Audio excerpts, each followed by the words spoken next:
দুপুরের রান্নার গল্পে আপনাদের সবাইকে স্বাগত জানিয়ে আমি আজ আবার চলে এসেছি নতুন এক রেসিপি নিয়ে।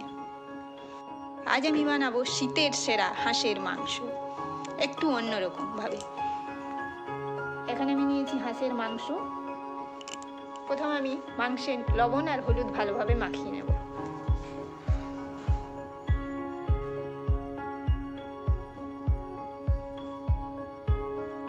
আজ আমি বানাবো কিন্তু কচু দিয়ে। কচু আমি এইভাবে কেটে নিয়েছি।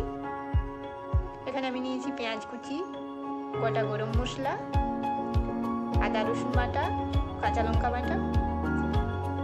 প্রথমে কড়াইয়ে অল্প তেল গরম করে নিয়ে কচুগুলো ভেজে তুলে নেব। অল্প লবণ আর হলুদ দিয়ে ভালোভাবে লাল লাল করে ভেজে নেব,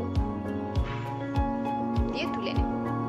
ওই কড়াইয়ের মধ্যে তেল দিয়ে ওর মধ্যে দিয়ে দেব গোটা গরম মশলা, দিয়ে দেবো পেঁয়াজ কুচি। পেঁয়াজ ভালো করে লাল লাল করে ভেজে নেব।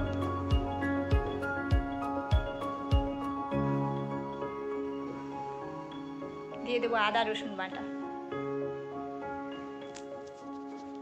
এখানে আমি একটা বাটির মধ্যে নিয়েছি হলুদ গুঁড়ো, ধনে গুঁড়ো, লঙ্কা গুঁড়ো ও জিরে গুঁড়ো।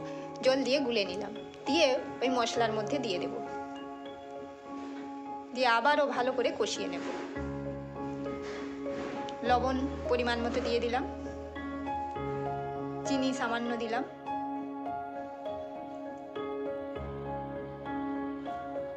মশলা আমার ভালোভাবে কষানো হয়ে গেছে। এরপর দিয়ে দেব আমি হাঁসের মাংস।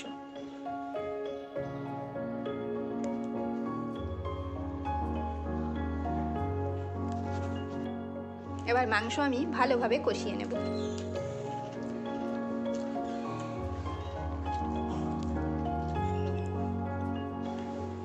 আঁচ লো টু মিডিয়াম রেখে কষিয়ে নেব ভালোভাবে। 5 মিনিট ঢাকা দিয়ে রাখবো, আবারও খুলে ভালোভাবে নাড়াচাড়া করে নেব।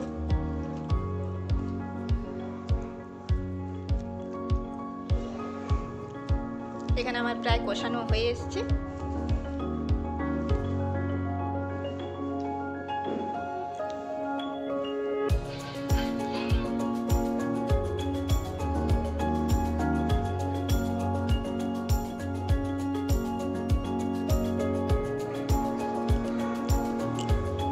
প্রায় কষানো হয়ে গেছে।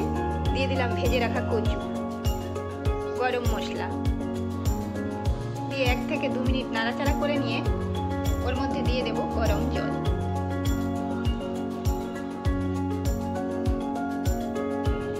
এবার সেদ্ধ করে নেব। আপনারা চাইলে কড়াতেও করতে পারেন, আমি এখানে কুকারে করব, তার জন্য কুকারে দিয়ে দিলাম। কুকারে 4 থেকে 5টা সিটি দিয়ে নামিয়ে নেব। তৈরি হয়ে গেছে আমার শীতের সেরা কচু দিয়ে হাঁসের মাংস। আজকের মতো এই পর্যন্ত। কালকে আবার আসছি নতুন এক রেসিপি।